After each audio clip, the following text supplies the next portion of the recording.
हरियाणा में विधानसभा चुनाव को लेकर प्रदेश में चुनावी माहौल गर्माता जा रहा है। सभी पार्टियां अपने प्रत्याशियों की जीत दर्ज करवाने के लिए लगातार प्रयास कर रही हैं। इसी कड़ी में हम बात कर रहे हैं हरियाणा के शाहबाद हलके की।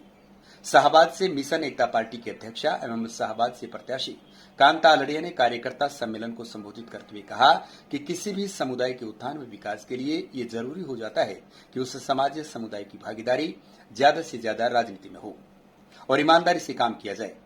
यहां आपको बता दें कि विधानसभा चुनाव को लेकर सभी पार्टियां अपने अपने स्तर पर अपने प्रत्याशियों की जीत दर्ज करवाने के लिए जी तोड़ मेहनत कर रही हैं और लगातार लोगों के बीच में जाकर अपने वायदे और इरादे बता रही हैं।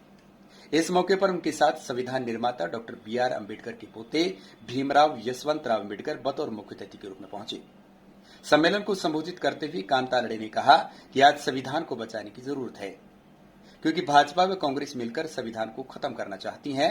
उन्होंने कहा कि दलितों को राजनीति में आगे आना होगा, इसलिए हरियाणा में मिशन एकता पार्टी के जितने भी प्रत्याशी मैदान में हैं, मतदाताओं को उनका सहयोग करना चाहिए।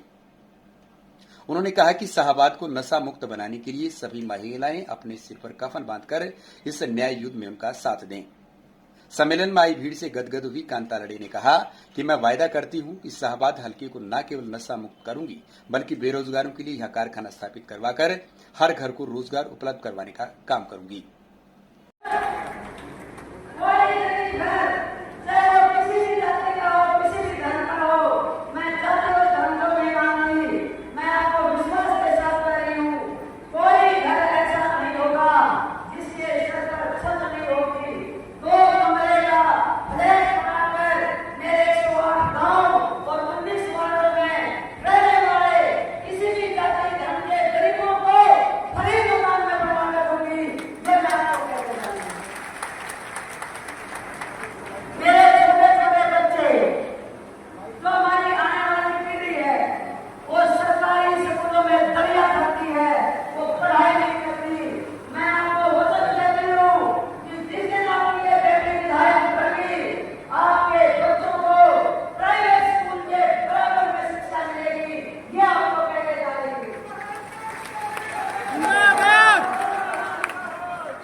आपको देके जा रही है।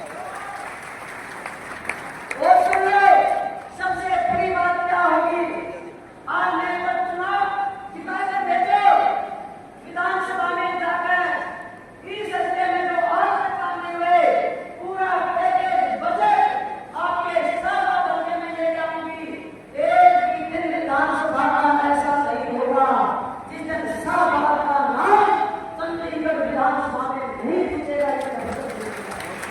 वहीं चुनावी कार्यकर्ता सम्मेलन में पहुंचे संविधान निर्माता डॉक्टर बी.आर. अम्बेडकर के पोते भीमराव यशवंतराव अम्बेडकर ने भी आह्वान करते हुए कहा, सोचना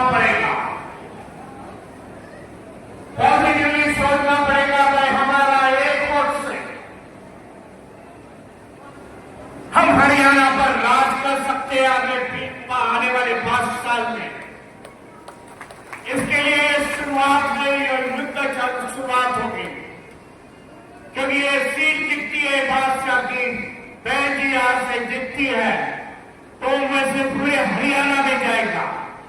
और हरियाणा के जो भी पिछड़ा वर्ग है, यहाँ का किसान है, यहाँ का मजदूर है, यहाँ के युवक है जो पढ़े लिखे हैं लेकिन बेरोजगार, कॉन्ट्रैक्ट बेस्ड सिस्टम पर काम कर रहे हैं, तनख्वाह मिलती है 7,000 8,000।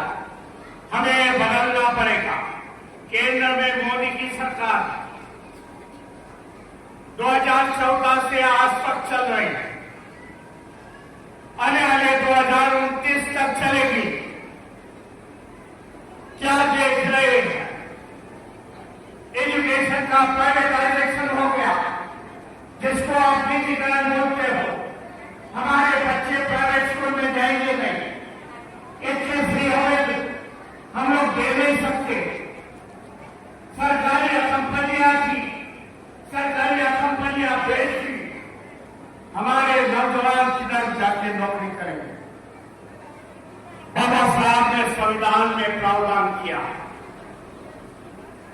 संविधान में प्रावधान किया है कि सरकारी नौकरी में रिजर्वेशन होना चाहिए। इसके लिए हमारे जो बुजुर्ग थे,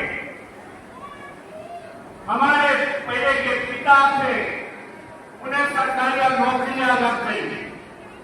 लेकिन आज मोदी सरकार ने निजीकरण के मामले में सरकारी नौकरियां भेज दी।